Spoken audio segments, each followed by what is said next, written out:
Good evening, brothers, sisters, and gender norm resistors. It's time once again for another Pirates of the Geek Vortex podcast with me, your host, Ollamh. Welcome. All right, I don't really have much of an intro other than to just jump right on in, so let's just go ahead and do that right now, shall we?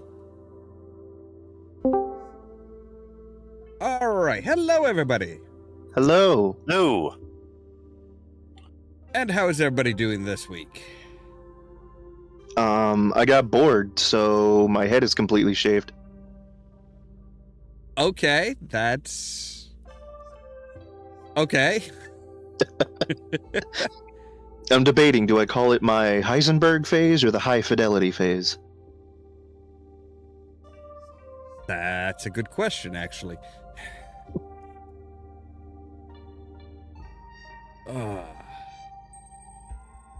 And my week has just been packed with work, so Pretty much it makes usual. sense.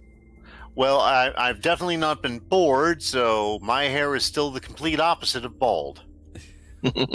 As you've both seen my hair, so.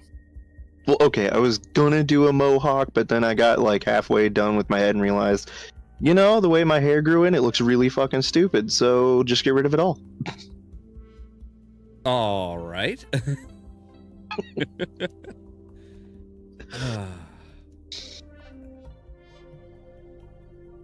Yeah, my week has been... it hasn't been bad. At least it hasn't been bad. It's been kind of interesting because we're looking at putting a new roof, getting the roof done on the house, as well as gutters and a whole bunch of other stuff. So, yeah.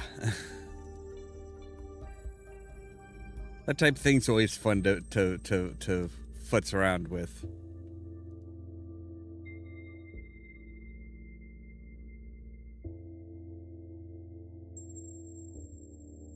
So, all right. So, basically, this week I would at least start off with talking about the Outer Worlds and just how fucked up that game really is. Like, oh my god.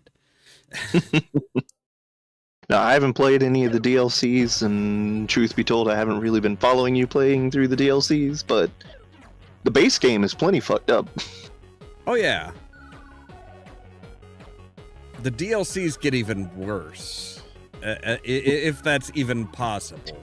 Well, I mean, of course, you can't just make a DLC to something like Outer Worlds and be like, but it's gonna be exactly the same level of fucked up. Like, pretty much just goes out and says, yeah, all the corporations that you deal with, every single one of them is just absolute shit.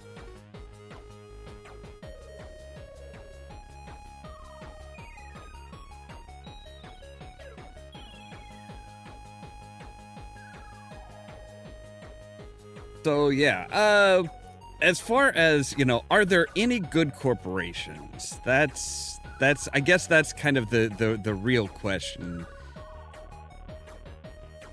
No. I mean, MSI isn't horrible. I mean, the worst that they did was just like left their people to die on Monarch. Well, see, that's the thing, is like, MSI is a special case, because MSI themselves may or may not be horrible, but it's specifically once you meet Sanjay. I mean, even Sanjay isn't awful. Yeah. I mean, at least... I mean, like...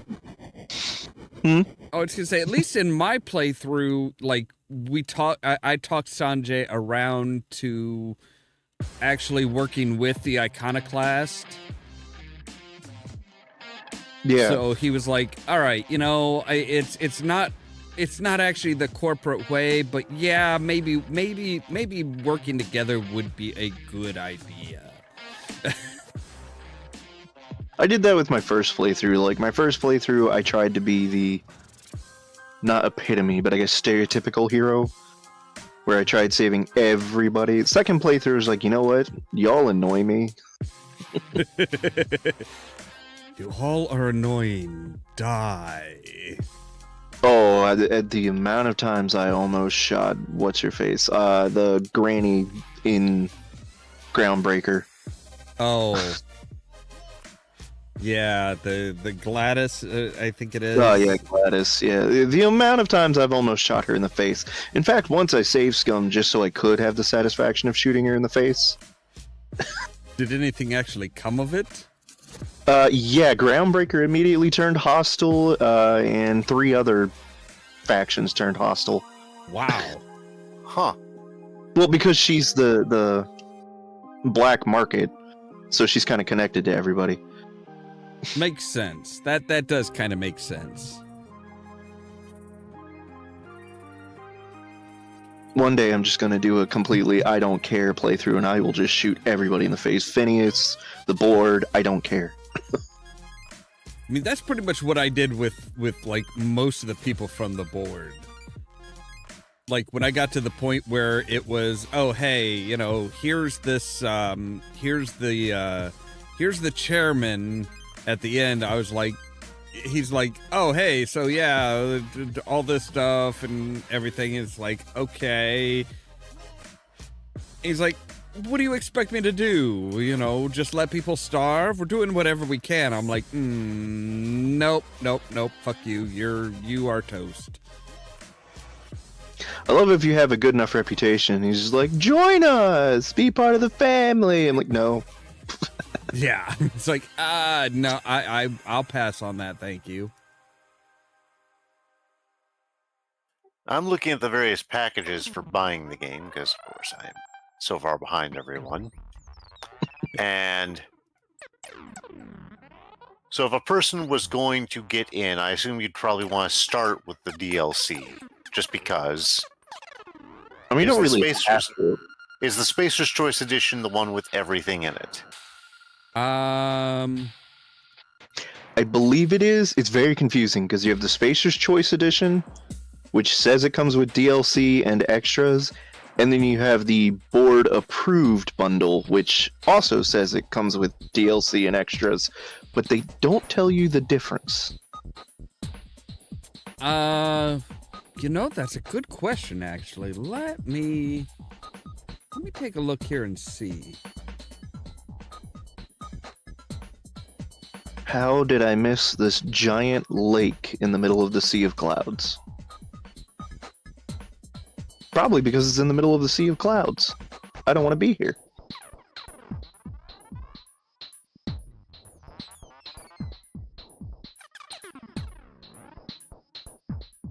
No one ever really wants to be in the Sea of Clouds, in fairness. I mean, there's not really much to do here. And it's the worst place to have a dragon skin map at. Indeed. Because you think you've got your whole party there, and it turns out half of them are too low or too high from where you're at. Because it is a very elevation-centric map. Which is why I went through and got all the Heavensward and Realm Reborn maps to where I can fly, so that we don't have another situation like we did last time. Okay, so let me see. Now playing a Spacer's... I don't want any of that. Okay, so let's see here. Spacer's Choice comes with the game, the Paralon Gorgon and Murder on Eridanos. So that comes with all of that stuff. Where is what? Interestingly enough, I'm not seeing a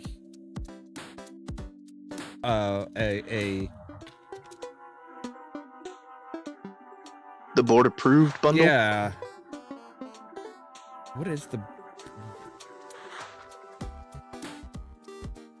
Let me take a look here. Take a look at the board approved bundle. Okay.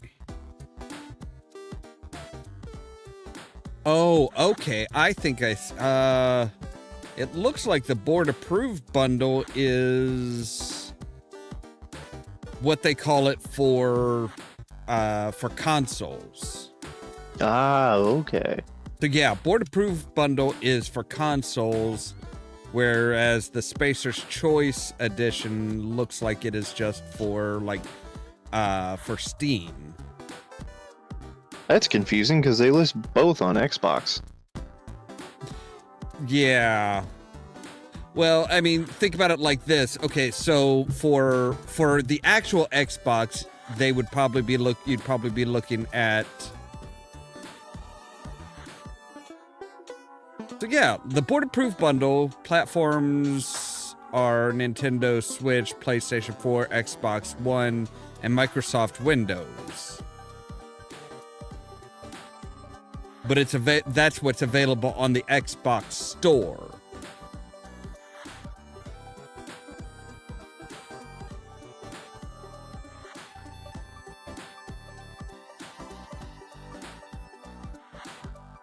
But see, on like yeah, the board approved version does not seem to be on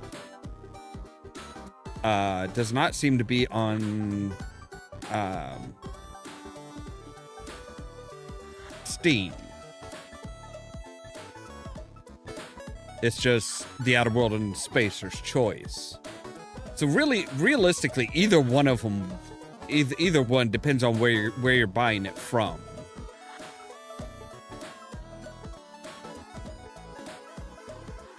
That's just that's just very confusing.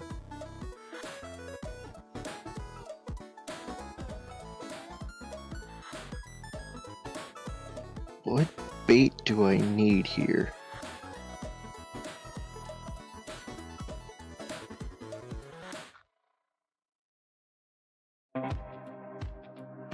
Oh crap, you're still in Sea of Clouds then, I'm guessing.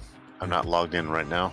Oh yeah, I am. I found water, but fresh water hasn't worked, salt water hasn't worked, used cloud fishing bait, that didn't work. You may have to use a lure instead of bait. Well, I've used both lures and bait so far. Ah. Still working on fishing, huh? Yeah.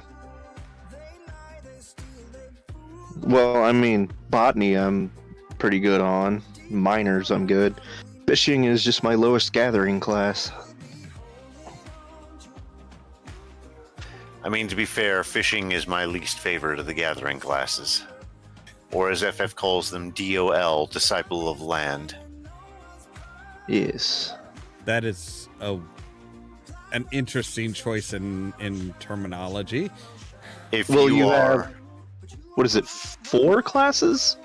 There are You have 3 your Disciple classes of War. there are 3 DOL classes. Yeah. Then there's the 8 DOH classes, Disciple of the Hand. Yeah. And that's what I was saying. There's 4 disciple classes. You have Disciple of the Hand, Disciple of the Land, Disciple of War, and Disciple of Magic. Okay. And it's exactly what you might expect. Your Disciple of the Hand creates things. Your Disciple of the Land gathers. Disciple of War are your melee classes, and Disciple of Magic are your casters. There's a little more than melee. I mean, Technically. the Machinist falls under War. So does the Ninja. The Bard is still magic, I think. No, the Bard is still a Disciple of War, because it still takes its base stats from Archer. Ah, okay. Well, Which just is a combination of Archer and Black Mage. Yeah, then we get into the what do you call it? The nitty gritty of, is it a DPS or is it a ranged DPS? We often make the joke that healing classes are quote-unquote green DPS. I make the joke that healing classes are more or less fucking useless. You need to have healing classes in a lot of raid content, but the problem is that, unlike in WoW, where a healer might be expected to heal and nothing else, Over an FF, you're basically expected to be doing a decent amount of damage while healing. And I have never completely gotten used to that. And even if you do focus on healing, you have to be able to keep up with the morons who are running around and getting everything close to them. To be fair, I think you're supposed to mostly focus on tank and unavoidable stuff. People being stupid is like, oh, if you can save them, great, but... Fuck the tank. No, the tank you gotta save. Even if the tank's being stupid. Anyone else being stupid, cool. Let him die. You know what, at this point, screw the water. I'm finding the edge. I'm gonna start cloud fishing. Perfectly valid at that point. Then there's sand fishing. Yes, but I'm not in the desert right now. Oh, God, it took off my sneak again.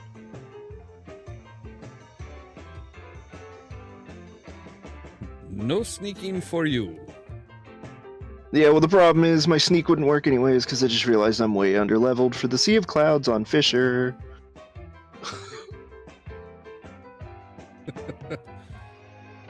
I'm a level 36 running around in level 58 territory. Well, that doesn't work well. No one ever said I was intelligent. I'm sure somebody has to have said it at some point. Now, how correct they are, well, that's a different story. Oh. This is why I just stick to being a monk. I just go, I punch shit, I make sure, hey, do I need to focus on one person in particular? Or do I just AoE the entire place? There's no cloud fishing spots here? It's the Sea of Clouds. How can there not be a cloud that has fish? Well, see, they say Sea of Cloud, but that's more just a fancy name. There's a fucking space whale that flies through this place. Well, see, but that's not a fish, right? Excuse me? A whale's not a fish. Yes, it is. It's a mammal. And Yeah, an it's eel is a fish. A shark is sort of a fish. It's a mammal. It breathes air. It's not a fish.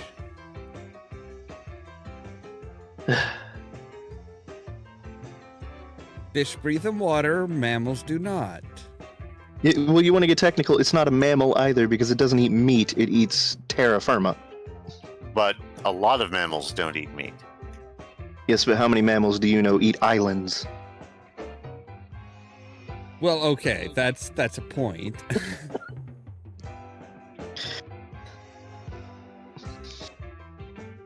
I thought whales did eat fish. Well, I know killer whales do. I think Most whales have baleen, so they eat krill and plankton. Yeah. Which does count. It is technically eating other life forms.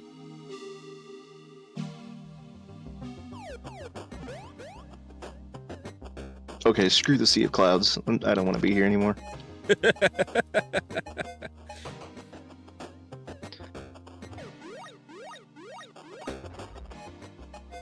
I'm gonna go turn in all these collectibles and get scripts that I can do absolutely nothing with right now because why not?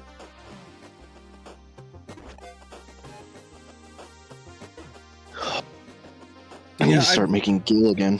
I had not realized until towards the end. I mean, I knew most of the corporations, of course, were going to be bad, but I didn't realize exactly how many of them were going to be bad. Like UDL. And the worst part is, UDL is one of them that's just like, okay, so yeah, everything here, everything about this area is bad, so like not even a you know, we're not even gonna really do anything to help people. We're just gonna freeze them and hope that everything just fixes itself.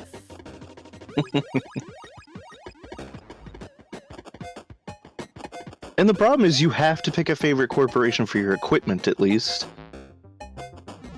Well, kind of.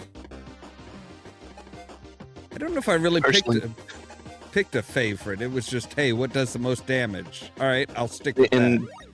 That's what I was about to say. Personally, if you're going heavy tank and you need the armor, you go with Rizzo's, but when it comes to actual, what am I trying to say? When it comes to actual damage, you're usually probably using TNS. I never really paid much attention to what corporations my guns and stuff were from. It was just like, okay, what's a good sniper rifle? What's a good assault rifle? Yep, there we go. All right, cool. I got so bored one day I found a playlist of all of the jingles and just downloaded it.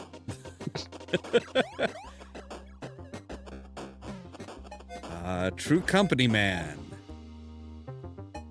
I mean, come on, there's only so many times you can hear, "Whoa, whoa, whoa, it's Rizzo's," and it not get stuck in your head. Well, okay, that's fair. Of course, Spacer's Choice also elicits a visceral punch someone in the face response. Yeah.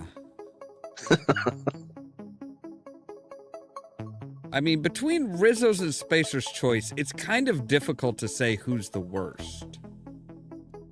Spacer's Choice. I mean, especially when you go with the DLC, it's like, yeah, they're both really nasty companies.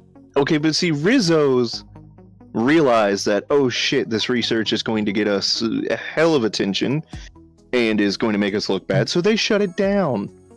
Spacer's Choice would just be like, nah, keep doing it, just put it out as products and we'll upgrade as we learn. Well, that's the problem. They didn't want to upgrade. Because in they are the ones that were behind the problem on Gorgon. And basically what it turned out to be was, Spacer's Choice was responsible for all Marauders. All the Marauders that you find are directly caused by Spacer's Choice. Well, yeah, that's why they all wear Spacer's Choice gear. And the thing is that Spacer's Choice knew about it, and they were like, "Oh yeah. We understand what's going on. We understand what's happening. We just don't care." That's right. That's why I was in Sea of Clouds. I was there for a quest, which I totally forgot about and didn't do.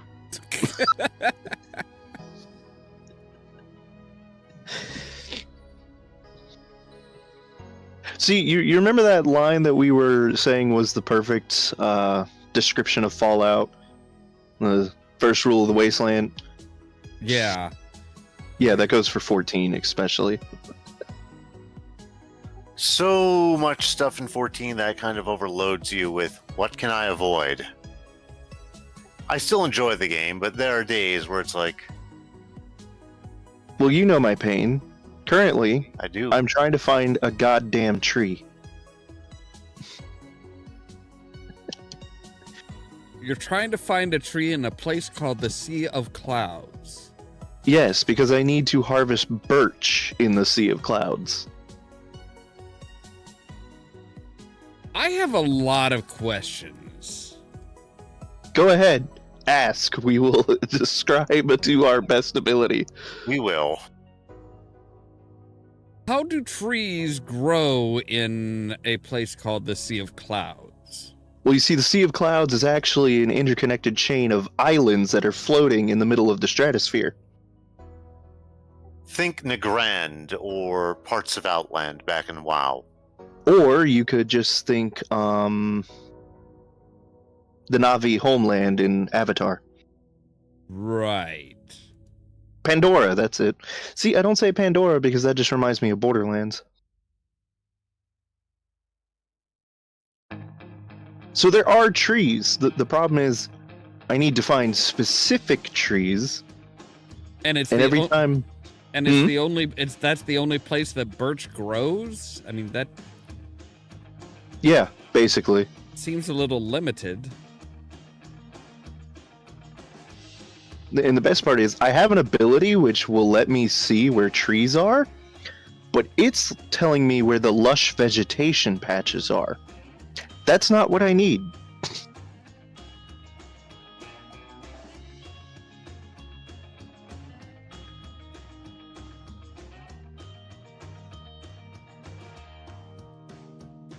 See, there's a reason why a lot of these types of games I'm just like, nah, I'm good. I'm good. Well, to be fair, Specific this is the crafting gathering content, and it is strictly optional. Yeah. If you want to do nothing but the main scenario quest lines, you can. Yeah. But like I said, it's not as bad as Gridania. That's, hey, go find a specific tree. Cool. Where? This forest of trees.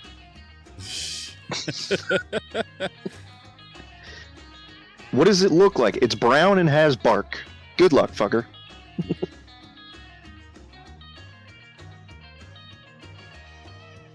Okay, I don't care about the vegetation. Where the tree? Where's my maps? I got fed up a couple weeks ago about when I ran maps with Rask, and I found a site, and it lists the location of all this crap.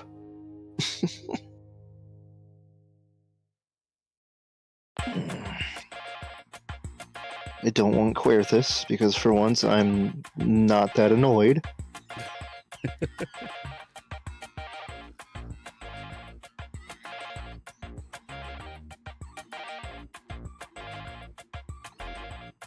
Is it under Abelathia's spine? Yes, it is. Yay! So, we wanted to talk about how you can take something after people have destroyed it and still make it good. Oh. Well, I was thinking as far as, especially as far as like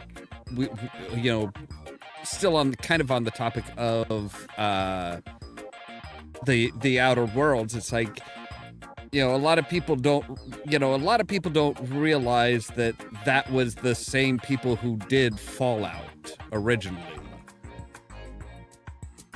And then did Fallout New Vegas. It's like, you look at how different those games are. It's like, okay, so yeah, it wasn't that Fallout New Vegas was in any way a bad game. It had they had to follow Bethesda's style.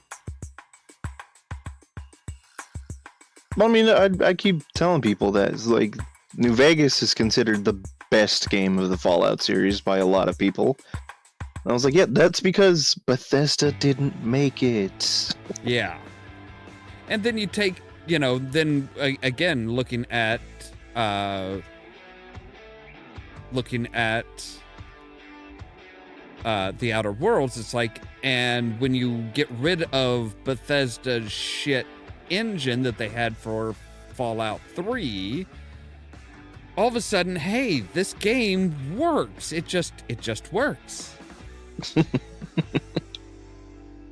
It's like, okay, get a good engine, let these people do their own thing, and hey, yeah, this is good. It's all working well. It's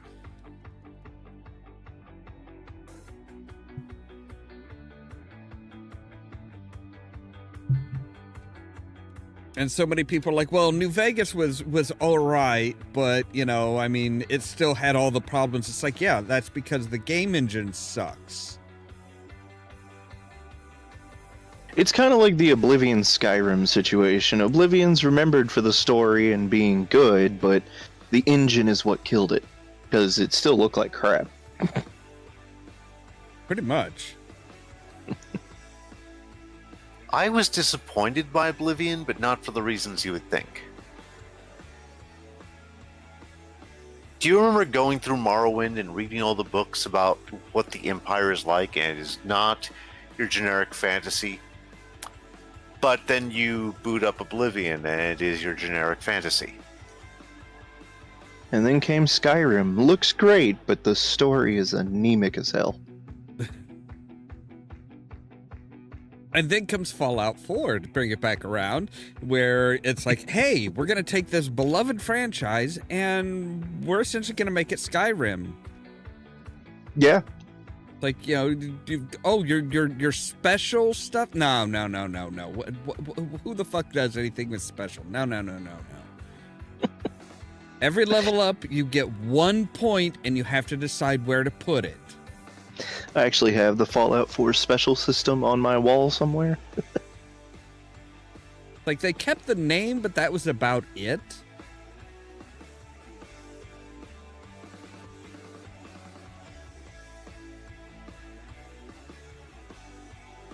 Although, to be fair, I did like Mama Murphy. Well, okay, Mama Murphy was just kind of, who doesn't love the crotchety old woman?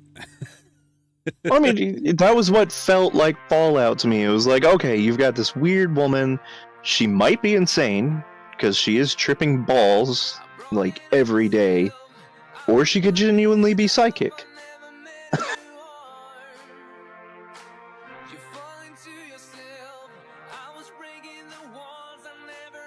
I mean, that's the thing. It's like, it's not even so much a question, towards the end at least.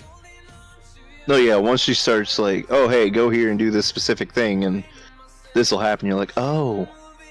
Well, no, okay, she's genuinely psychic. I mean, once you get to the point where it's like, oh, hey, so here's this strange series of numbers and of letters and numbers.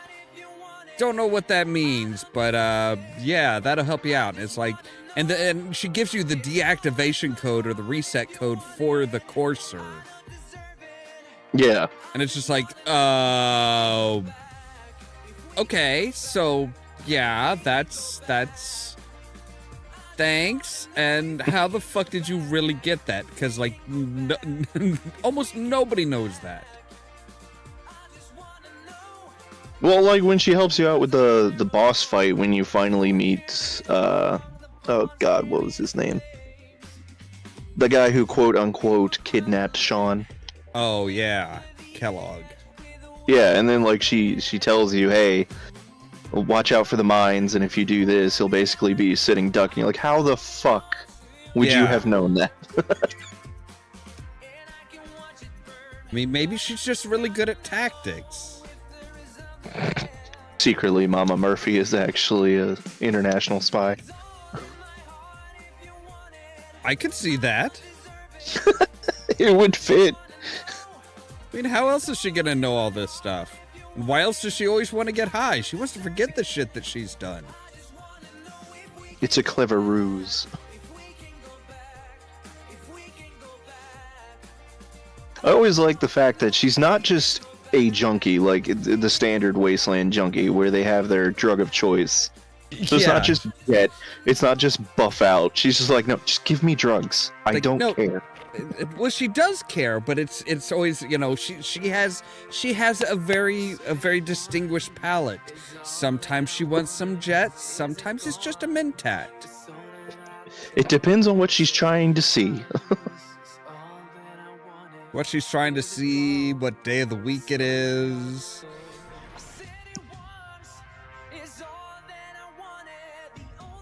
It was always hilarious when she asked for buff out, because it's like, what could you, of all people, possibly need for buff out?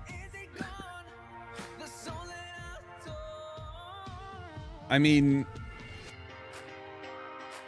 going back to it, you know, maybe she wants to remember her history as being a secret agent, you know? Wants to throw that chair around a little. But everybody's always calling her weak and doting over her. She's like, "Fuck you!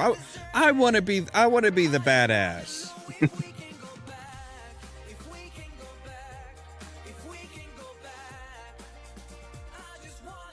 I don't remember. Did she ever ask you for Psycho? I'm not sure. Because it's like that would have been when I started worrying about shit. It's like, hey, can you give me some psycho? Why do you need psycho? I mean, the jet itself is bad. It's like, Yeah, but jet's like the equivalent of just giving an octogenarian coke. I mean, kind of. It's more along the lines of crack, really, but... Well, yeah, but I'm saying, like, then you get psycho, which is the equivalent of giving that same octogenarian PCP, and you're like, why? Why do you need that? I don't need it, kid. I just want it. It's the visions.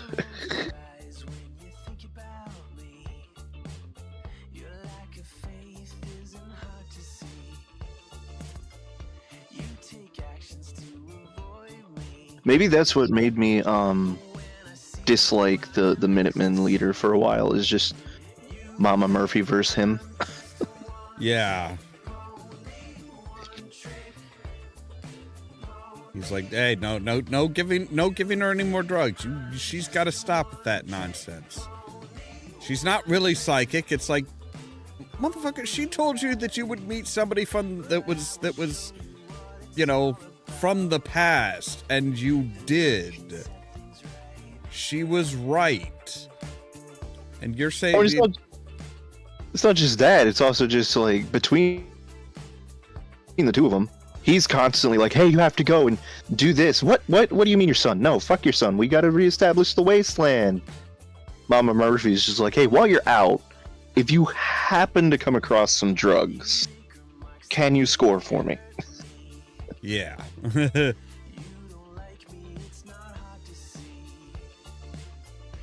Well, why are you doing what she says? Because she knows how to ask.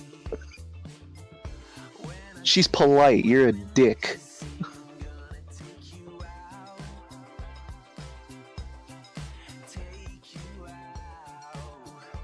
Okay, I have to ask. Okay. Your first playthrough of Fallout 4. What did you do when you met the head of the Institute?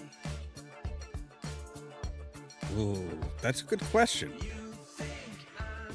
I'm trying to remember back to my first playthrough.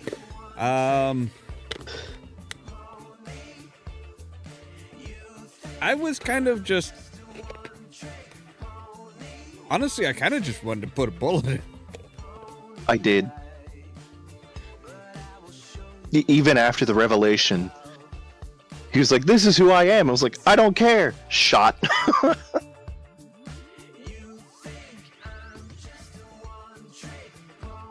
Then I realized that I soft-locked myself out of the rest of the game, so that kind of sucked.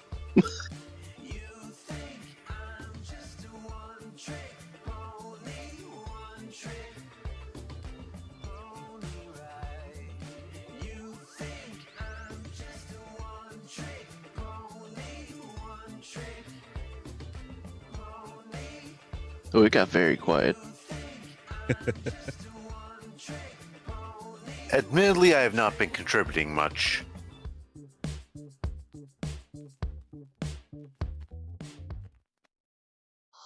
But I am also logging in just to see where you're at.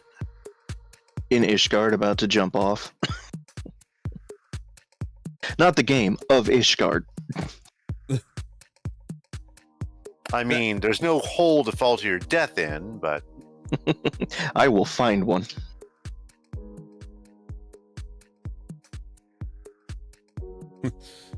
I will do my damnedest to fall off. If I can't fall off, I will throw myself off. That's basically it. I've managed to create a character who is so good at sarcastic facial expression, that's just her reaction to everything. Which is great for the boss fights, because you've got these bosses who are like, I am God! I will bring about the new world order! And my monk's just like, uh-huh. Whatever you say.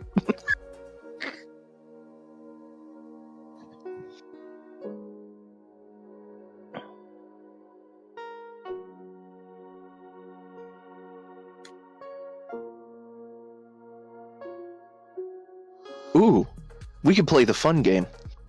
The fun game? It's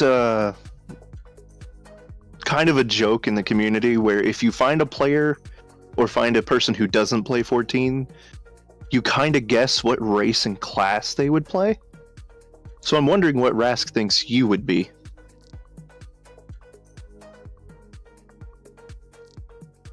I'm. Hold on. I know what race I'd put him down as.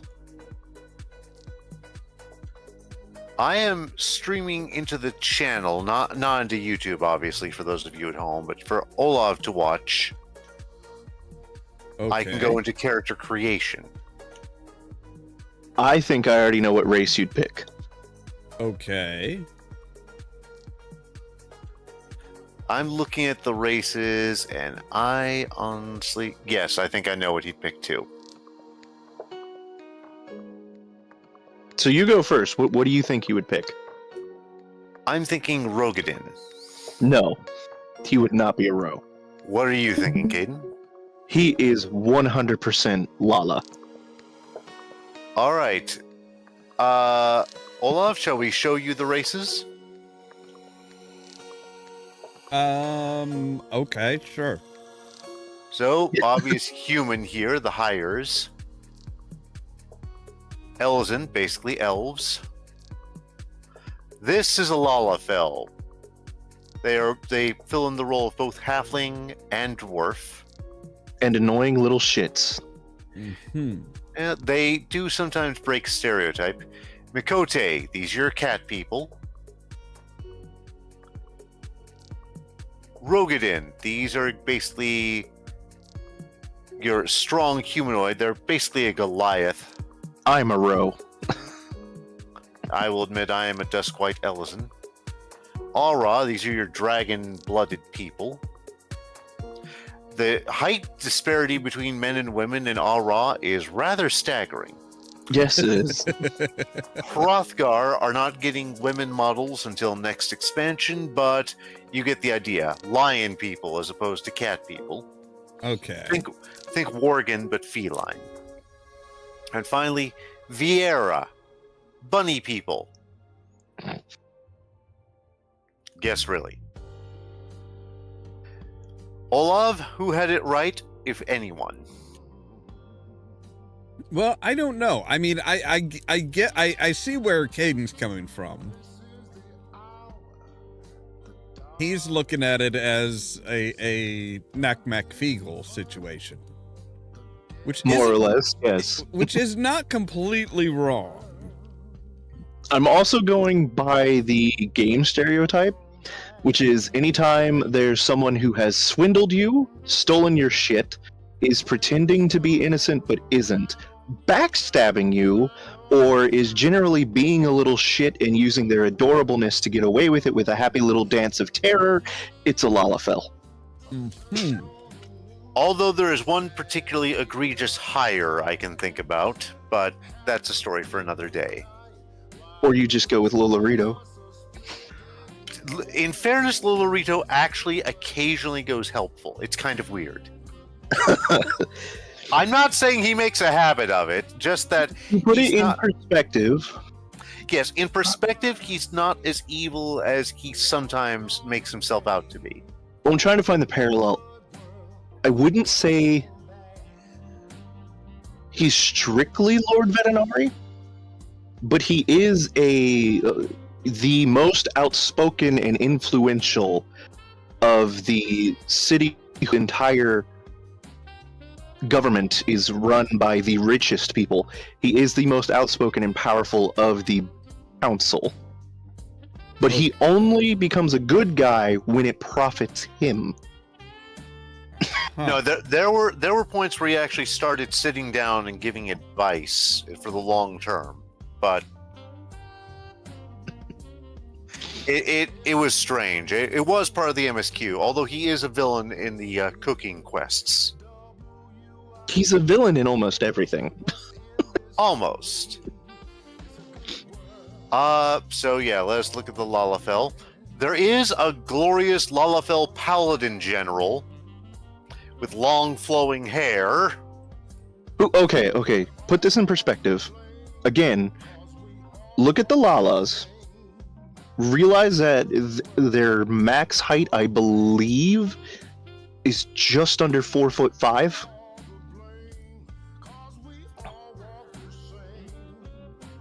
Yeah. Yep, 38.2 inches.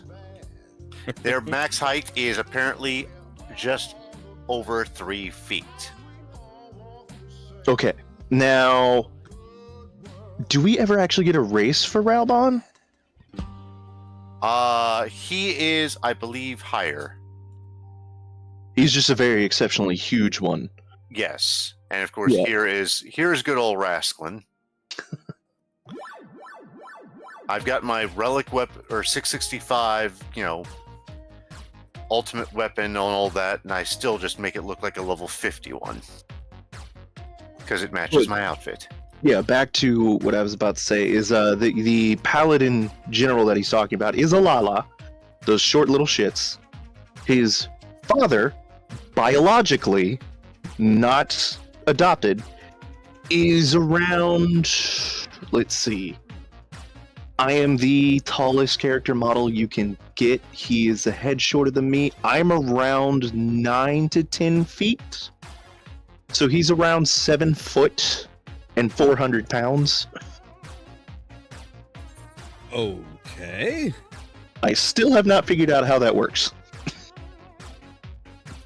Unique models are unique models.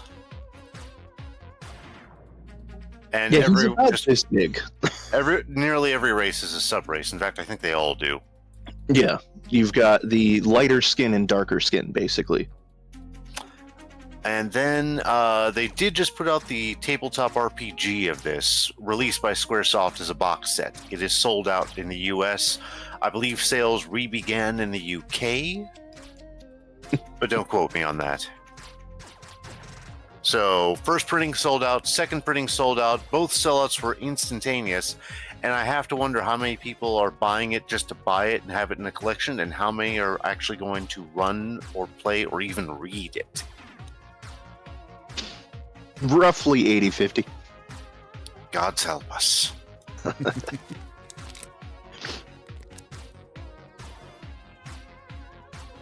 Oh yeah, go to Ephemeral real quick. Okay. We may as well give him a rough estimate of what I look like. Hellsguard.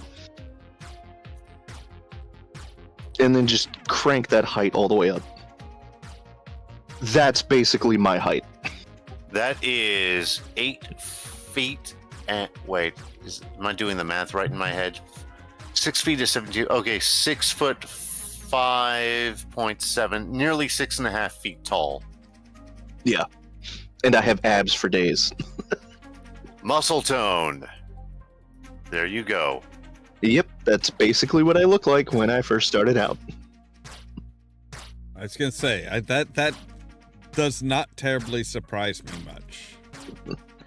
That is Well, now that I'm in the third expansion, I've went ahead and now I have long ass braids. This still doesn't sound familiar at all. Nope. Don't know where you could have come up with an idea like that.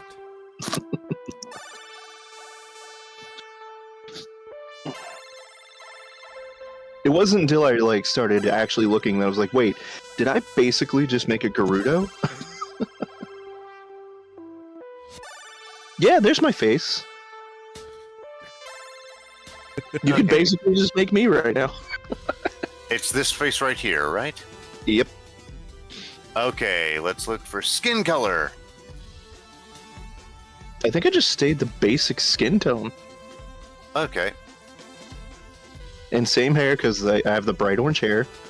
And the gold eyes. I'm going to have to ask, what are we doing for bust? I don't remember. I don't think I have the largest. Now that is surprising. Crank the slider up. Let's see. Okay. That is largest. Let's see what the smallest is. I might have the largest. See, I would have gone on the frame. with that muscle tone. Honestly, I'd have gone small just because. You know what? There's an easy way to do this. Let me get back into the game real quick. I'm in Ishgard. Okay, so Ishgard. Please close that. That's getting annoying. What are you closing? Oh, the Discord overlay didn't close the Rasclin is streaming. Okay, accepted quest. I'm going to return to Ollamh real quick, actually. And I will just get a in-room.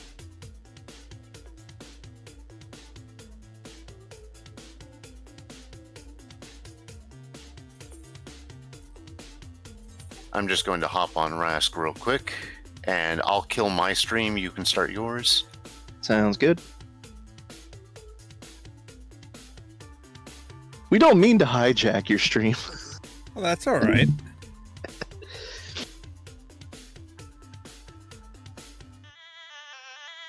If there's one thing we get excited about, it's our fashion. No. Really? Look, how many times did you spend hours trying to get your power armor done just right? Well, seems I always try and get the XO1. Yeah, that takes a long time because it's like you have to be a certain level in order for it to spawn. For it to spawn, yes. But to get it, no you don't, because they never patched out the glitch. I was gonna say, yeah, you can get it once you're high enough level for it to spawn.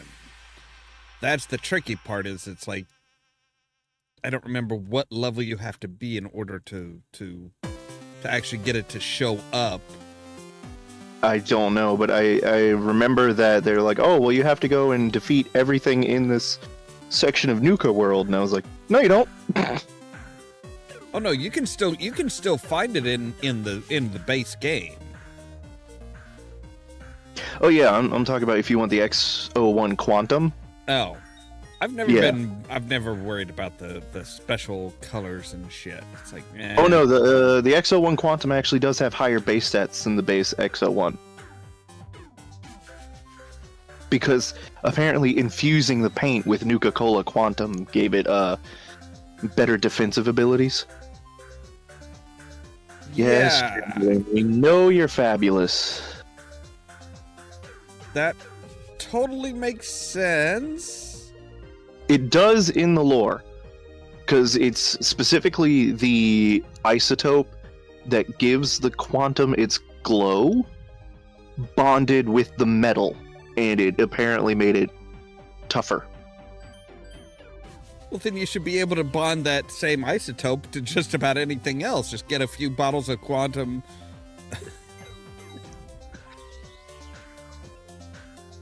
I was just laughing because they're like, no, West Tech only made this one specific suit of armor for Nuka World. And I was like, but why?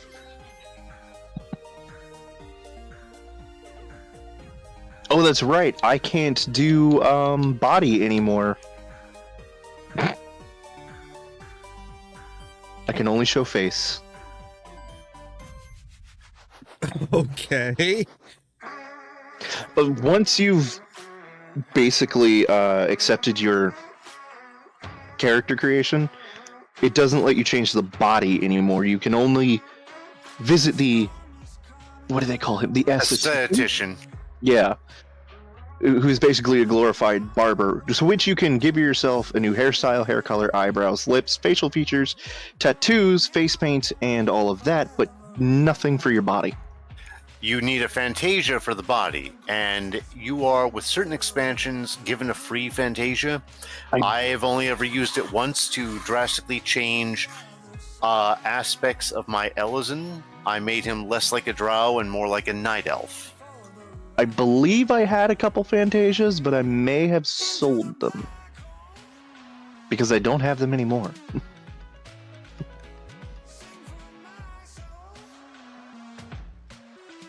But yes, looking at Marie, yeah, it's totally largest bust and highest muscle tone you've got.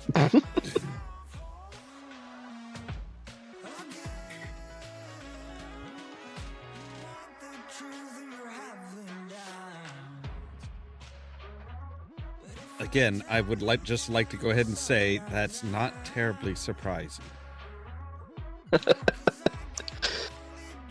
Well, I told you before, if you had seen my 14 character, you wouldn't be surprised. Yeah, this is true. And you are streaming? One sec. No, I haven't streamed yet. Okay. Because I want to make sure we can actually see... Let me see if I can find... I'm in Ollamh, so... saying, let me see if I can find a Lala is kind of irrelevant. I actually wrote a sea shanty for my FC called "What Would You Do with a Drunken Lala?" Yes, I Weird Owled that. I Weird Owled it hard. I made the litany against horny 2 weeks ago. I'm not judging. Fanta and up he sizes, Fanta and up he sizes. Oh wait, if we're going to compare heights to a Lala,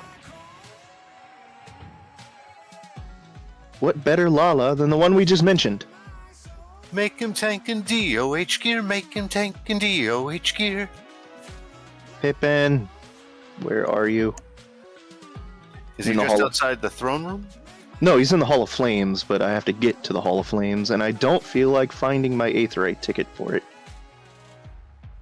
Especially since I'm in Ollamh, it's kind of redundant.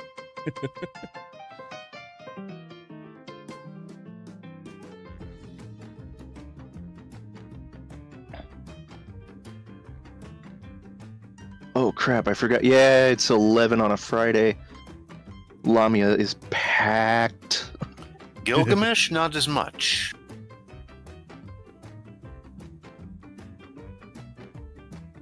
Oh wait, no. Pippin's not in the Hall of Flames because I'm in the middle of Stormblood. Okay. Depending on what expansion you are, certain NPCs move around. Ah. It's like the phasing in WoW. Yeah. So he is in Castrum Orion, so I have to spend a devil's amount of gil because it is actually 666 gil. Naturally. Oh, speaking of which, you do have flight in Gear Albania, don't you? Hold on, say again? You do have flight in Gear Albania, don't you? Yeah. Good, because I need to find a stubborn-ass current, and it is somewhere I don't know how to get to. What part of Girabani are you in? The fringes? Yeah, I'm in the fringes right now. Let me world hop and get over there to you. Hang on. Okay, so I can't find Pippin, but I did find a Lala, so let me start streaming.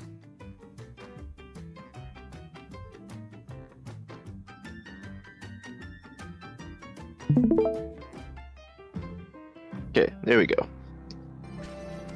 Of course, the last time I tried this, it only shared the overlay, so you'll have to let me know. All right, hang on a moment here.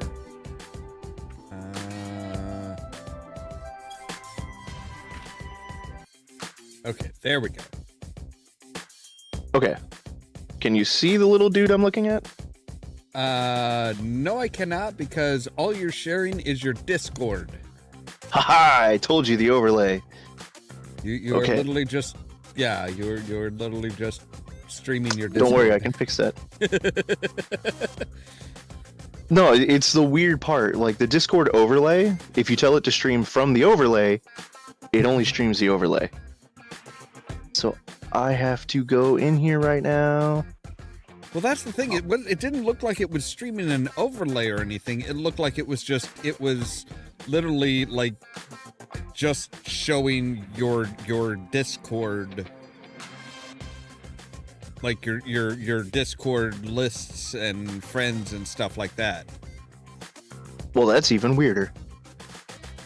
All right, let's try this. Let's try this stream. Yeah, that's the overlay right there. No, what I'm seeing right now is literally just you. You're in the Pirates Crew chat on the Ollamh Production Discord server.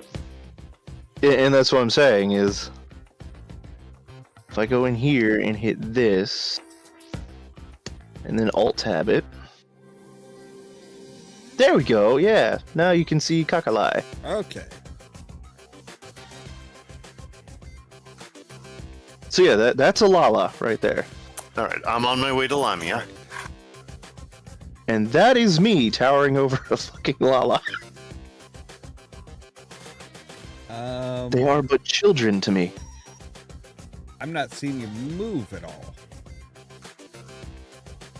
Well, I'm not exactly doing a lot of moving. Well, I mean, like, your camera hasn't moved or anything.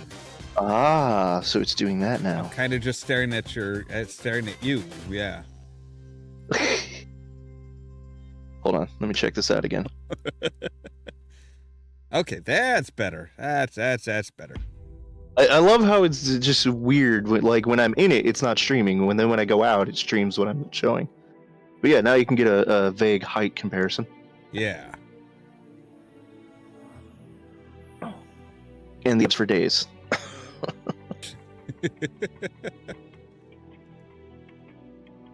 I'm on my way. Q is 13 on Lamia on a Friday night. Yeah, I knew something was up the other day when I tried to get in during the DDoS attacks, and it told me there were 231 people in queue. Because people kept getting kicked off? Yep. Freaking DDoSs.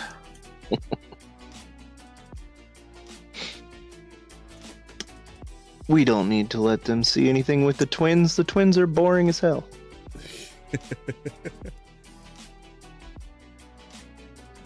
They're mage twins, but all they do is argue with each other. Well, of course. Alright, I can't invite you while you're in a cutscene, but I'm on my way to the fringes.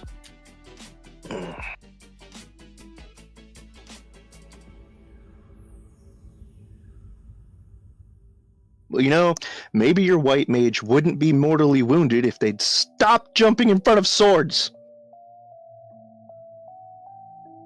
But where's the fun in that? I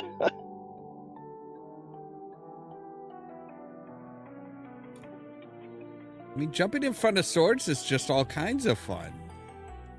I mean, okay, to be fair, it's because she was projecting a shield. But on the same token, shouldn't you learn how to project the shield away from yourself? Hell. Any class is a meat shield if you're creative enough. And it makes for a good gambling game. What vital organs are they going to hit today?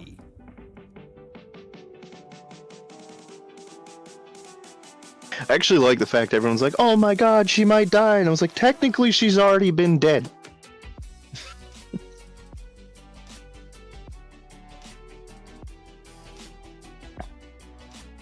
Oh, right. How to explain that one? How familiar are you with Final Fantasy lore? Not at all. Okay, so let's do the Star Wars route.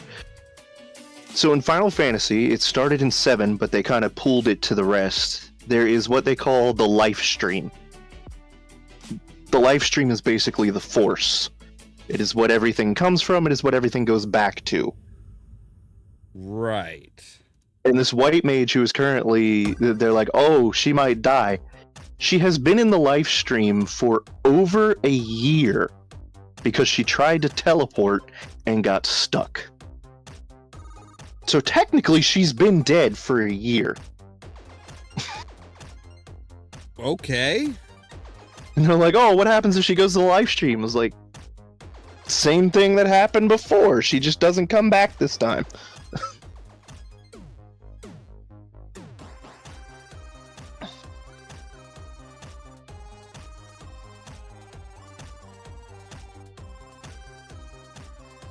Oh, hey, there's Robon. Yep. Well, on your screen. Mm-hmm.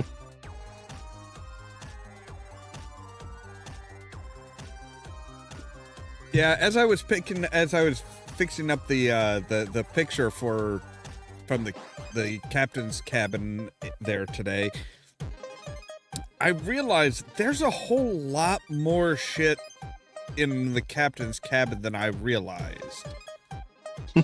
Like I had seen, like, you know, okay, I saw the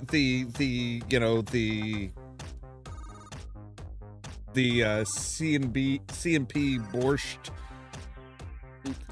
thing, and I saw, okay, yeah, we've got this one, you know, there's the you know, we have one of the comic books and stuff like that, and it's like, oh wait, but there's also something up above our cabin. Okay. I was about to say, if we're using the cabin of the unreliable, depending on what route we took, we have a lot of large signs. Yeah. Because you end up with the C&P Borscht, depending on what route you took, you end up with either the Botanical Gardens or the Saltuna Factory sign, the Obsidian Skull, the comic books. I believe you end up with... You don't end up with Sisty, but you do end up with something from Phineas's lab. There's a lot. Yeah. I don't think you get anything from Auntie Cleo's. Actually, you do. Their secret lab number 29 or whatever it was. Do you get the sign for that? Yes. It's on the ceiling. It is, like, stuck on top of the ceiling. Oh, yeah, that's right, because I never realized it until I looked up. I didn't either. I'm like, I happened to look up for something or other, and I'm just like, what the really? Like, are you fucking kidding me? That's a bit much to take away. See, I like to imagine, are you the one smuggling that, or does it just get delivered to you?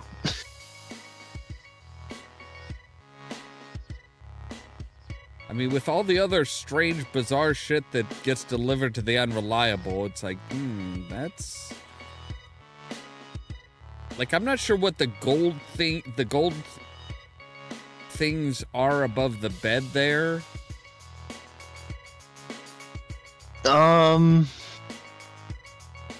You should be able to, if you have them in game, you should be able to click them and it'll tell you what they are, but yeah, I can't recall straight off.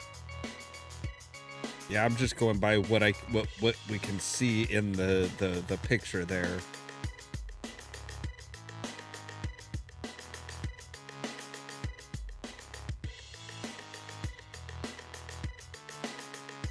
Actually, I could probably look it up.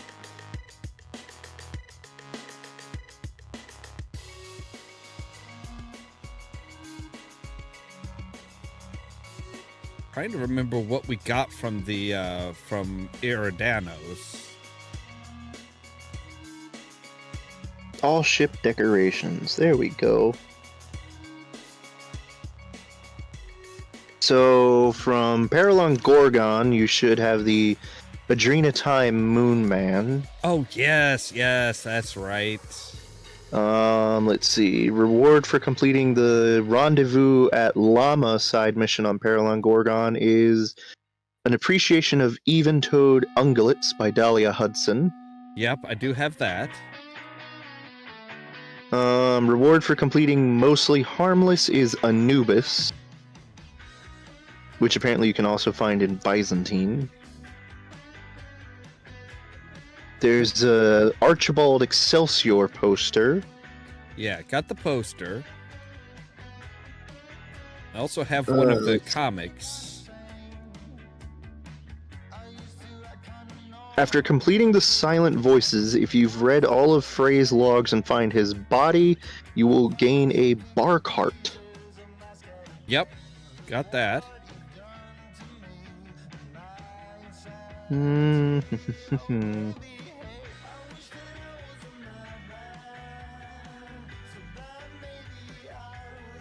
Oh yeah, you get the framed insurance check for helping Ellie. Yeah. I mean, that's technically in her room though, so. Oh, it says golden birds, Yes. which are it's completing the main quest on Byzantium and/or the City in the Stars. Okay. Then you get Graham's patch, the Groundbreaker rug, Yeah. Harlow's, and yeah, that's Felix's cabin.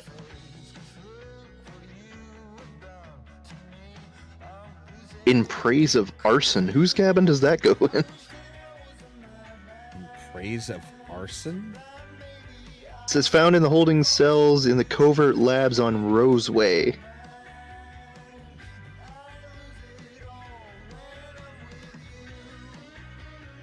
Hmm.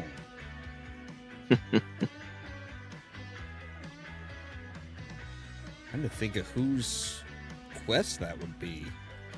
It doesn't say where it's located, it just has In Praise of Arson.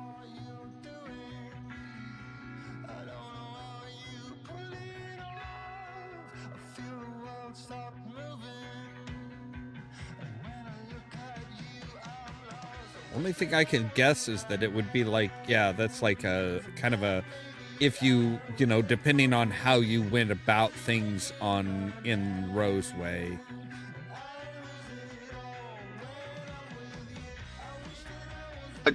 I guess Felix would be the one that I would imagine the arsonist would be. I don't know.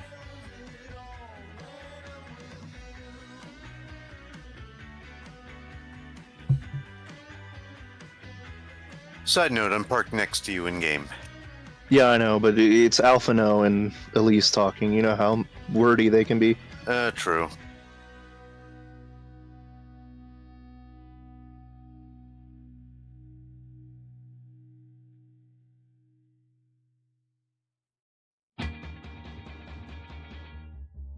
Well, obviously we go to Doma.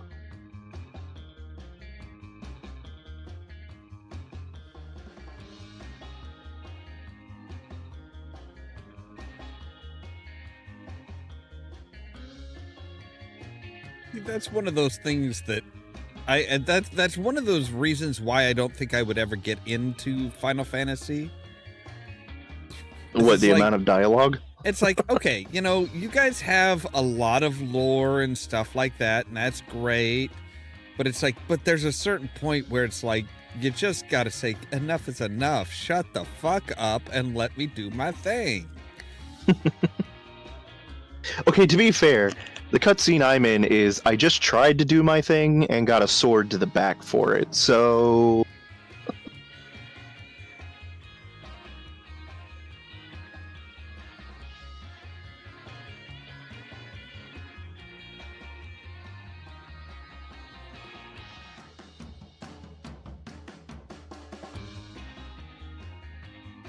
I mean, that's one of those things where it's like, you know, I've heard some horror stories as far as good old Second Life recently. Oh no. I guess one of the newer or the big hot ticket items for role playing and stuff has literally a full on fucking like they're starting to move towards full on tabletop role playing game rule sets. Oh. For fucking everything. So I have to name names this time.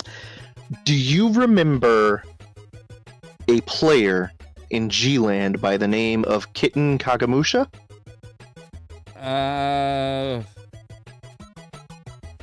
Don't think so. So Kitten was fairly quiet while you and I were there. Wasn't one of the big movers and shakers, but had a bit of pool. To the point where when you left and I left, she took my place. Oh.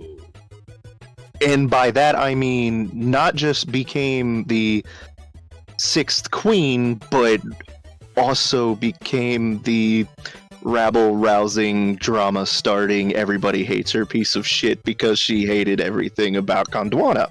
Oh. Okay. Yes. So she broke off, and she created what she says is what Gondwana should have always been. She calls it Mosaic. She has gone in and completely from hand built, bug tested, and scripted her own RP mechanic, which is a titler, a status system, a rule system, and character builder all in one. That's impressive, I'll give her that. The problem I have is that she based it on an obscure UK tabletop game, which is even more confusing than 3E. Yeah, that's what I've heard. That's kind of what I had heard was like it was like, okay, so there's this new, people are starting to go to role playing, but they're starting to they're like a lot of people are like using like D&D or like, oh hey, it's not D&D, but it's kind of almost the reverse of D&D and shit, and it's like, okay, but why? Like this is you should not need that type of shit for anything involving that. It's like the role play is at most you need maybe dice rolls, that's it. Oh yeah, no, But no, it's like, oh no, there's and apparently they're not the only ones, because it's like, oh yeah, this is like the new thing. Oh yeah. It's like, are you kidding me? It's like, fucking why? It's like, people do realize that tabletop role-playing games are supposed to be done on, tabletops. Well, we got to the point where even a couple of mine, Helga being one, but a couple of my more hardcore role players got into the system and they're like, okay, I can do the character creation, but then I have to create, like, this is basically past D&D. Like, they have to do their perks, feats, drawbacks, weaknesses, and then they have to choose a class, and then there's buffs and debuffs, all of which are programmed into the roller. By the way, where the hell are we going again? I forgot. Oh, let me pull up my map. I will flag it. But yeah, I started looking at the roller and the note cards associated with it and all the programming I would have to do. And I was just like, what is this bullshit? Fucking why? Yeah. Oh, shit, we're on the wrong fucking map, first of all. So not the fringes. Where are we going?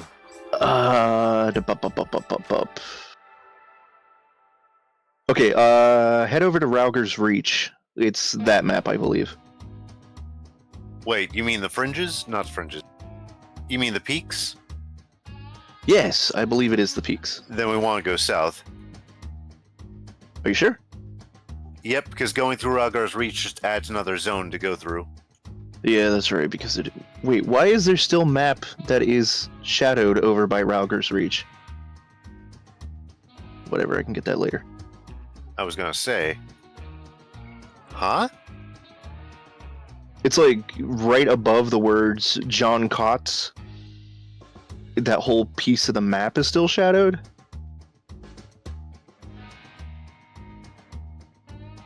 Hi, welcome to the other part of why you would hate playing Final Fantasy. You have to explore the map. The problem being that half the map is locked out until you can enable flight. But in order to enable flight, you have to find your aether currents. Aether currents come in two flavors. Ones you get in quests and ones you find on the map. And they love to hide that last aether current that you need to fly in a place that you can't get to unless you can fly.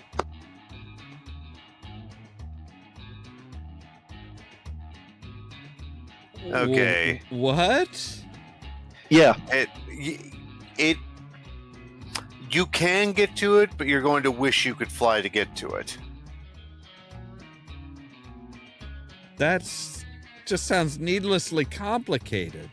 They make you figure out a puzzle of navigation on land. yeah. Now, to be fair, in FF11 and in the early original version of 14, you could not jump, so it was much more difficult than it sounds at the time. Wait a minute, why am I still on the map? Wait, you didn't... Oh, shit. Hold on. We'll do this the easy way. You're still in fringes. Yeah, I know. That's weird. Maybe it... Oh, because that castrum door isn't open to me yet. Okay, So so I can we have to get to achieve Ollamh. this. No, I can get to Ollamh. I just can't go through that door. Yep, you can't get to the other one, which is way south. Alligiri. Is that what's past all the kicker and meat Yeah. eater? We can go ahead and get you Yeah, the I'm other going. aetherite. If it'll let you get the aetherite, that's the kicker. Well, I don't know. We will find out. You are almost 70, so... Man. Yeah. Alright, where the hell are you? Just pulling up next to you. Okay, cool.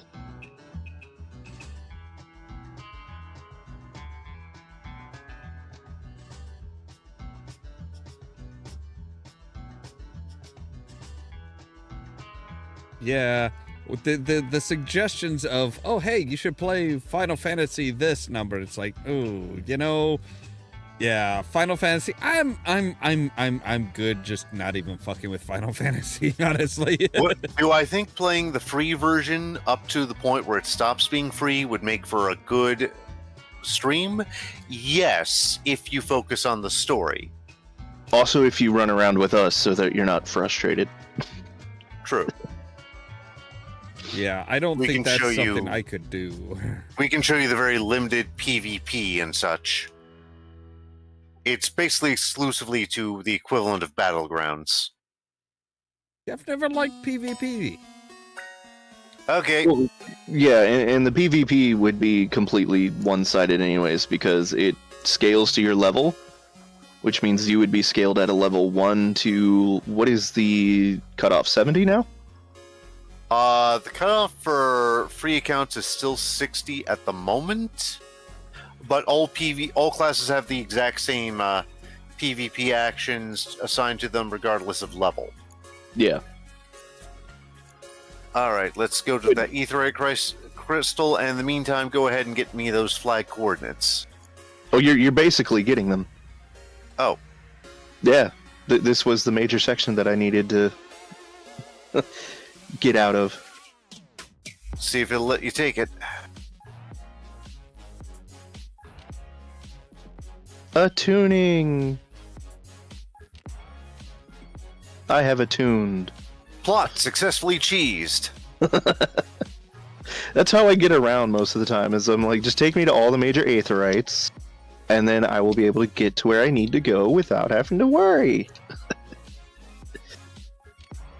Kind of Now, do you reminds have me to of the... collect the aether currents? I do not have all the aether... Where is my aether compass? What were you saying, Ollamh? I was gonna say, it kind of sounds like, remember, it kind of sounds like yesterday with Planet Crafter, where it was like, hey, so, looks like we can go up this area, and it's like, oh wait, no, we are in no man's land. We are where we're not supposed to be. It's like, okay, and then all of a I sudden was it was laughing like, at that. It was like, hey, your collision map fucked up. and then it was like, oh no, never mind. You're good. You can. Yep, you're all right. I'm like, okay, am I really? And it's like, yep, you're. Oh, is your aether compass working? By the way, while you're in the seat. No, I was about to say you need to find a place to land. I can tell you which direction we're going in. 410 yalms to the northeast. And thank you, Deuce. Okay. Yeah. I admittedly do not have the chat pulled up. I should probably do that. So to the northeast, right? Yes.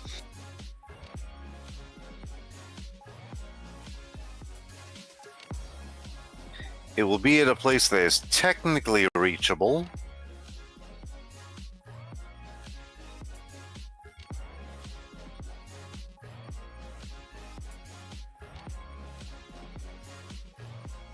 Yeah, that 410 yalms is always... Is that a fucking giraffe? It is a fucking giraffe. All right. Why is the giraffe fucking? What is the giraffe 34 fucking? yalms to the southeast. One of us if we don't actually fight.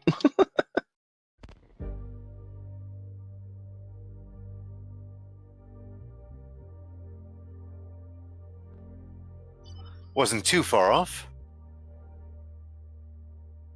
668 yalms to the west. Just say yards, goddamn. Well, they have to say, like, ilms for inches. Daleks have rels instead of seconds. I love when they do the malms and everyone's like, what the hell is a malm?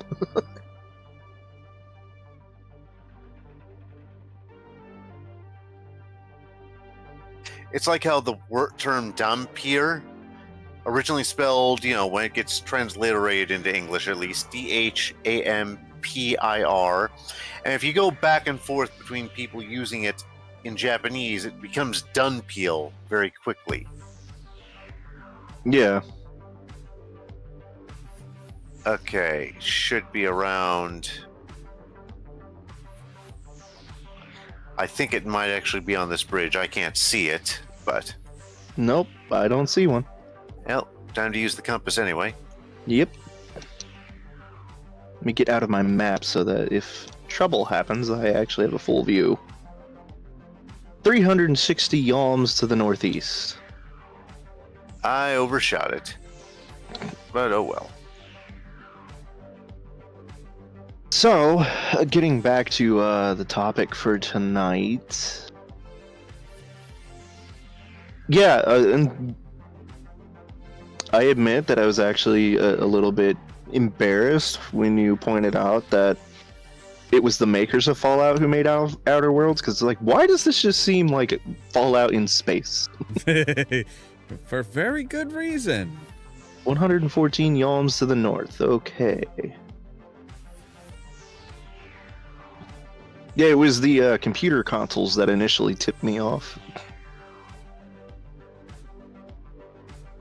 Pantera? I love that band! Oh, fuck off. I'm a monk.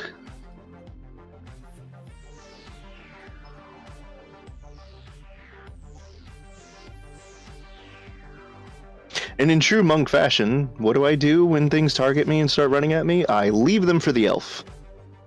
To be fair, the elf destroyed them. 173 yalms to the east. Where the hell is this thing? That would put it either at this tree or just below it. Yeah, I was about to say, I don't see it at the tree. 131 yards to the southeast. Make up your mind, compass.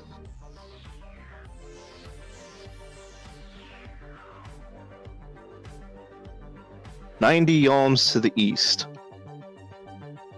That's over the canyon. All right, let's go over the canyon.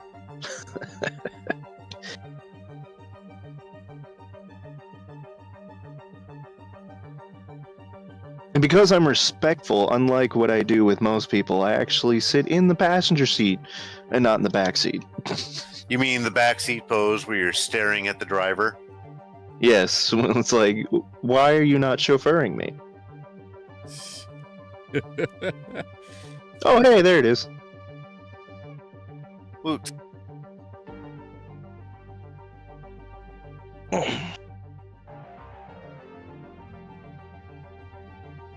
All right. That is apparently all of my on-map currents. Woot. You probably cannot get to the locks yet. That's the next zone. If you're No, not not able to yet. get to peak, if you weren't able to manually get to peaks. Well, like I said, I can get here, just not through that particular exit. I remember there's a plot reason that ship is stranded on this mountain. Okay. I remember there is one. I don't remember what it is. So I need to go here. I'm okay.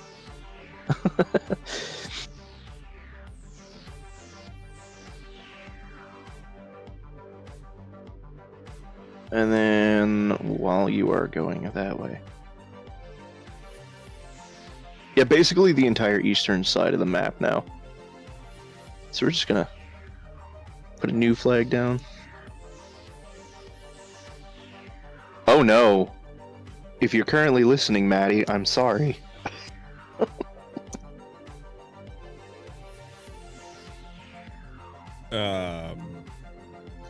My telegram just went off. Someone says your podcast just made me want to reinstall Second Life, and I was like, oh no. I'm sorry. I don't wish that on anyone. Yeah. Not sure that's a good thing. I mean, there are still people who enjoy it. It's just, you know. It's not like there's not good things in Second Life. It's just... It's just there's a whole lot of bullshit to get through to get to the good stuff. Yeah, that's...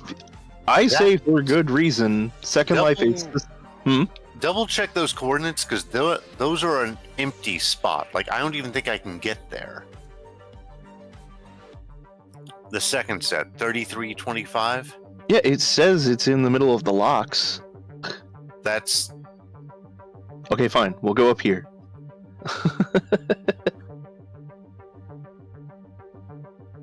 3217. Yep, that's the zone we can do. I was supposed to say, that's got a map pin, so don't tell me we can't get there. We can get there. Yeah, like I've said it before, I say that Second Life is the cesspool of humanity. But it has a way of just sucking you back in.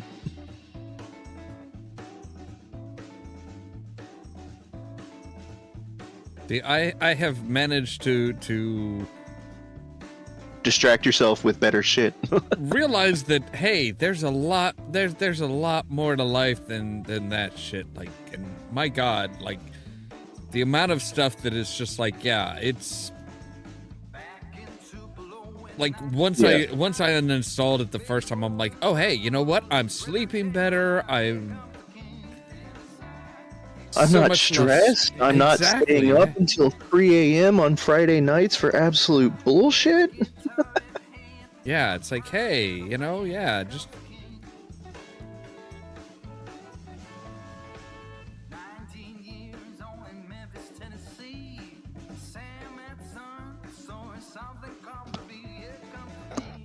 I mean, that's what I always felt sorry for you about, was those Friday night meetings. Yeah. I know that you have your stream, but can't you just come on? No, it's already fucking 1 a.m. Yeah, it's like, no. I mean, that's what always got me, was it was like, you know, that same person was like, oh, hey, you know, so, you know, I know there's been talk of changing the time, changing when we're going to do the meetings. It's like, who has suggested changing the time of the meeting? It's like nobody has said anything about that. Oh no, a few of us did. We're like, hey, can we make it earlier? Perhaps earlier in the week, earlier in the night?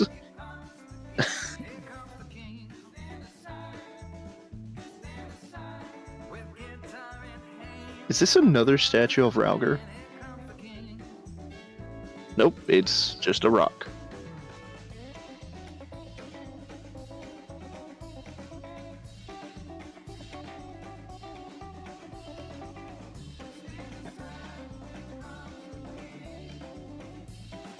What's the end of this bridge? Oh. Absolute fuck all. Okay. Where are you go? I have told you to stop. I was trying to figure out where you were going. No, that's what I was saying. I targeted you. Okay. I was trying to get in and like. You were way far away from me on my map. No, yeah, I was right next to you, but then suddenly character was like, "Hey, I'm just gonna keep going." I didn't see you anywhere near me, so I figured, what? Yeah, no, I was right next to you, trying to figure out what the statue was of. I figured you knew what you were doing. Oh no, we never say that in this game.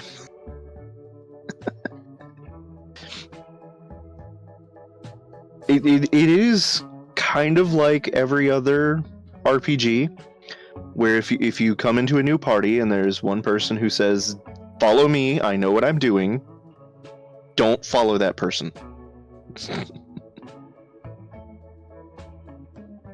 Good to know some things are still the same. Well, it's the same thing. Yeah, they know what they're doing as an individual. They don't know how to do it in a group. I figured it was the Indiana Jones and the Last Crusade type thing. Follow me, Why is I there a know the thing way. Got lost in his own museum, huh? Yep. Speaking of, did you see the most recent? I have not yet. No. It Neither is have I. not that great. I do laugh at their choice to have completely written out Shia LaBeouf. Yeah, I had heard about that. I mean, they didn't just write him out. They flat out say, "Yeah, what happened to Mutt? He's dead." Yeah, wasn't it? Yeah, it was. He went into the military and got killed. Yeah, he went to war, went up against the Nazis, and got shot. Wait, I was going to say Nazis would be a little before then. Because the last time we saw him, he was in the 50s. Yeah. Yeah, well, guess who the antagonists of the Dial of Destiny are? Belloc? No. It's a Nazi. I just forget exactly what his thing... Oh, wait, no. He's not just a Nazi. He's a Nazi who came through time, wants to give the dial to Hitler, but then ends up overshooting and is at the Battle of Tripoli.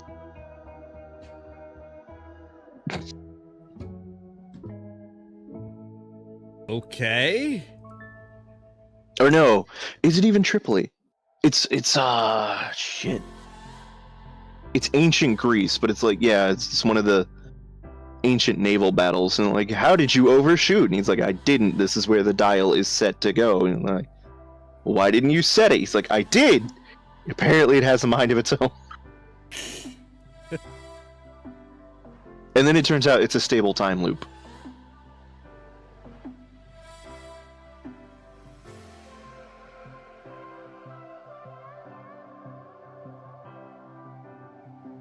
I was just laughing because it's like, you'd think after 4 Indiana Jones movies, we could have somebody other than the Nazis Well, I mean, mix it up a little bit. It wasn't the Nazis last in the fourth one. Or Yes, the it was. second. No, the fourth one was the Russians. I could have sworn there was a German in there. Nope. German doesn't equal Nazi. It would in that period because it was still the whole "we want this for the communists" and the "no, we want it for Germany." No, it takes place in the 50s. Yeah, it's set well in the 50s. So yeah, it's well after the Nazis have been disbanded. Look, after I saw the trailer, I was one of the first that I saw the trailer. I saw him escape a nuke in a fridge, and was like, "Yeah, no."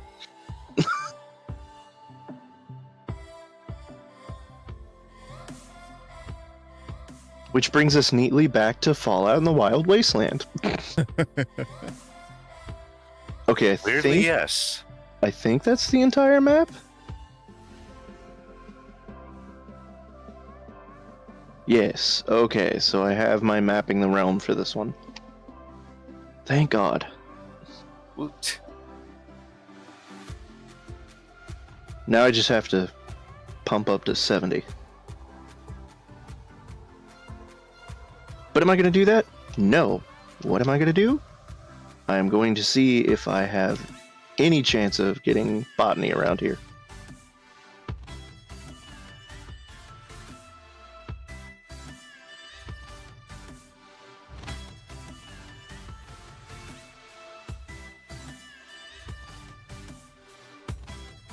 $1,136 yalms. Oh, Jesus.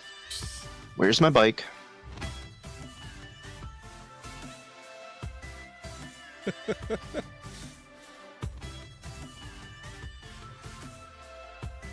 Okay, I can't fly, but I do have a motorcycle that happens to be the fastest mount in the game. Which is the only reason I dropped $30 on it.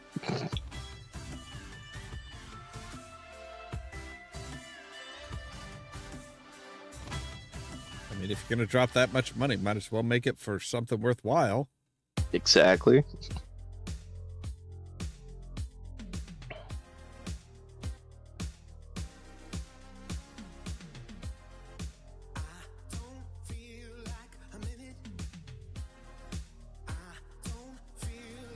So what's your favorite Wild Wasteland joke? That's a tough one. Because there's so many good ones. Yeah. You've got the very first, which is Indy in the fridge. I looked it up, but I still don't get the reference of the guy on the ridge with all the red balls, but whatever. Yeah, that one I have no idea on that one either, because it's like, it's supposed to be something along with his cards as well. Well, his cards are the dead man's hand.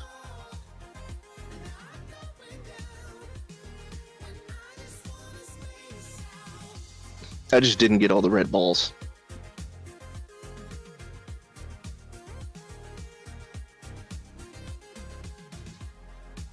Although I do think Hell's Nanas was great. Yeah.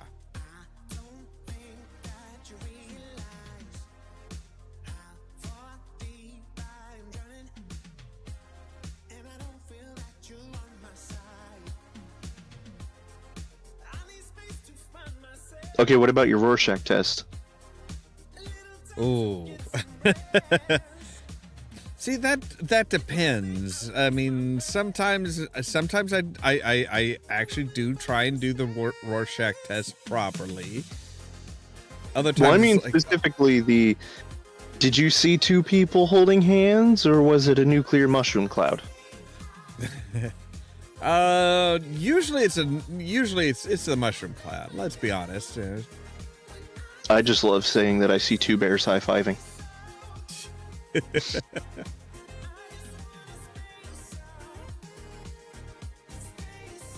Oh, that's why I couldn't get here. The fucking road's out.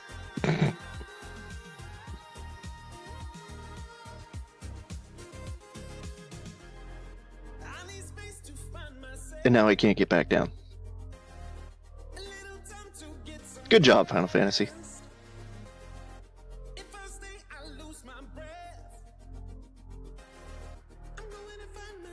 Unluckily for you, I'm an idiot.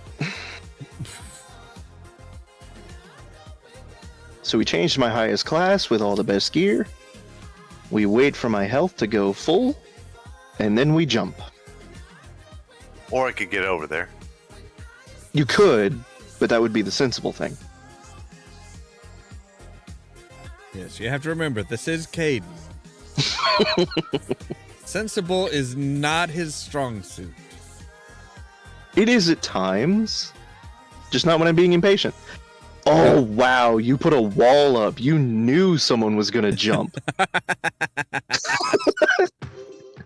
One of the few times you actually did that. So, It's like that scene from the Hudsucker Proxy where someone hits the shatterproof window while trying to commit suicide on Wall Street. Hi. Hello. Let me get back to botanist so I can give you an actual idea of where the hell we're going.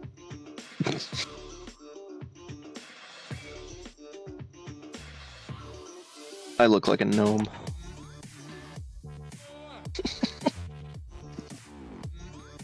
Where are we going? Let me see. Oh, wow, I can't even do Arbor Call while I'm in the mount? That's weird, because I can do Arbor Call when I'm, a botanist. I think what it is because I'm on your mount. That would make sense. Head vaguely northwest, just land on the ziggurat. The upside down ziggurat. Yep.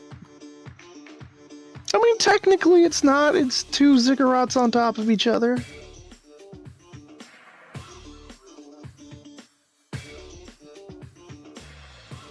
Okay, now that I can Arbor Call. 178 yalms to the northwest. Well, that's easy.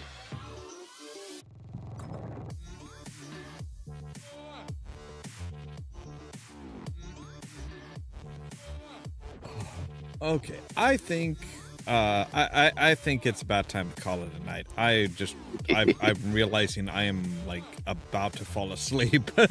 And we're distracted as hell. We have kind of bored you too, I think.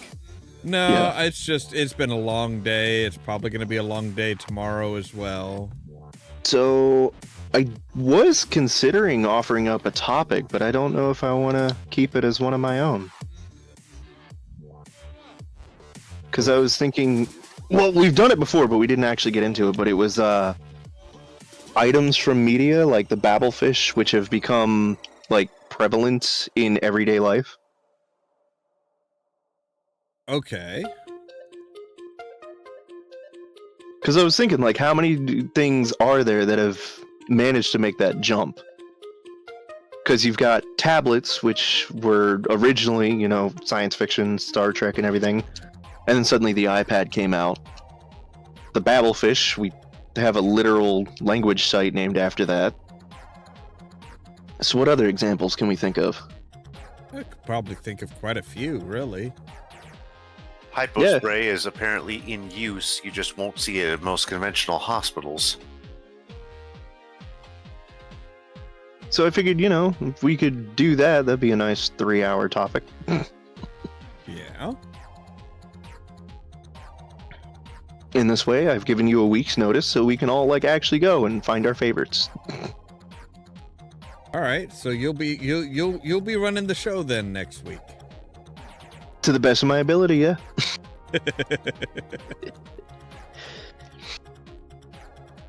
I don't know if that's supposed to if you're trying to fill us with confidence or scare us.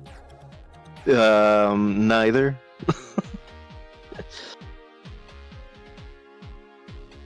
That's me admitting that, if I actually had the motivation to be doing this, I would be doing it on my channel. But I don't. Also, I just don't like streaming alone. It's not the same. Yeah, if you don't have something kind of going on, it's definitely a very different beast. Well, I mean, you know me long enough. I do better when I have people there because I feed off of the energy, so it keeps me going. I notice that when I do stream myself, just by myself, it's very awkward and filled with a lot of long silences. So it's just This doesn't. No, that don't feel good. I could see that.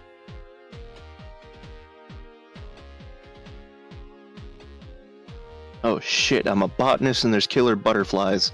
That's a crisis of faith. Oh wait, I'm a botanist. I don't give a shit about the butterflies.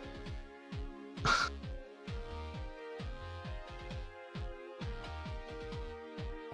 was gonna say it's like it's not like they're plants or anything. Well, I mean, technically, I have to conserve the plants because it's their habitat. And, Yeah, but I mean, fuck the butterflies. let's not. Okay, we know. What would that be termed as? What? You've heard of furries. You've heard of scalies. Would this be chitinese? There is actually a term for it. I just don't know it off the top of my head. And yes, they do. They have adopted a Pokemon as their official mascot. Of course. At least the ones I'm aware of. They like worship Scolipede.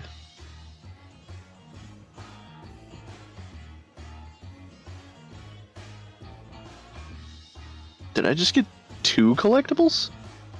How did that happen?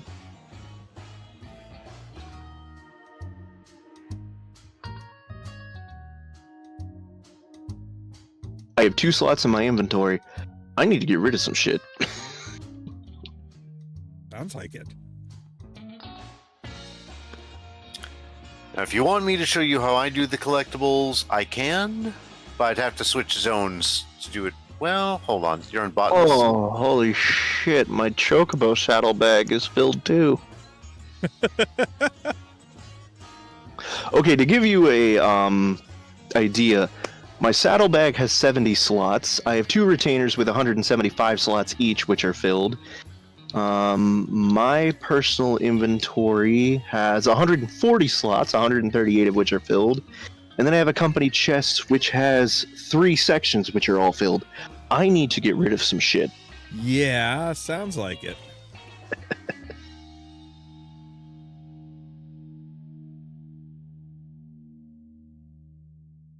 Like Eureka moment. I don't have Eureka moment. All right, so you guys want to say your good nights? Thank you everybody for joining us. Sorry that we kind of sidetracked into Final Fantasy again. We stick to our strengths. We'll see you next week with the topic I suggested, and hopefully it'll be a good one. Over the Edge, tomorrow night at 10 p.m. Central on Community Radio for East Central Illinois, 90.1 FM, WEFT Champaign. Streaming online at new.weft.org/listen. And again, the link should be down in the description down below for that. Thank you. All right, and I'll go ahead and do my outro, and I'll see you guys next week. All right, See you see you next then. As always, thank you guys very much for watching. If you liked the video, don't forget to hit the like button. If you're new here, don't forget to prod the subscribe button. If you want to be kept up to date of when we go live and stuff like that, whether it's for Pirates of the Geek Vortex or game streamings or whatever, make sure to ring the bell, but also check out the social media links down below. The Facebook page, the Twitter account, the Tumblr account, and the permanent invite for the Discord server, where I make sure to notify you when we go live and stuff like that. All that so that you can stay tuned for more from Ollamh Productions. Cheerio!